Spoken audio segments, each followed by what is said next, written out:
Justin, Hindi yata po sa'yo.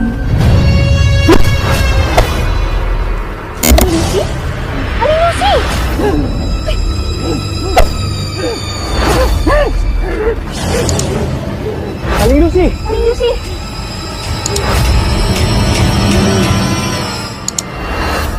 Hindi ko si Aling Lucy yung aswang. Kasi nung nakarang araw nakita natin siya sa bintana kumakain ng karning hilaw. Tapos ngayon kumakain siya ng kalapati. Sabihin ko to kay Chong Larry. Kailangan natin ng mas malakas na ebidensya. Hahanap tayo ng tiyempo, tapos pasukin natin yung bahay ni Aling Lucy.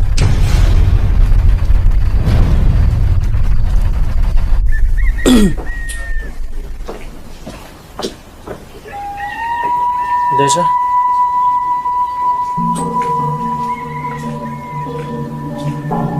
Ano ginagawa mo dito?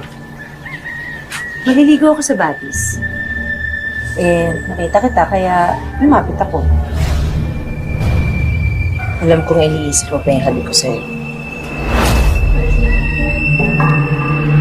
Gusto mo ba ulitin ko?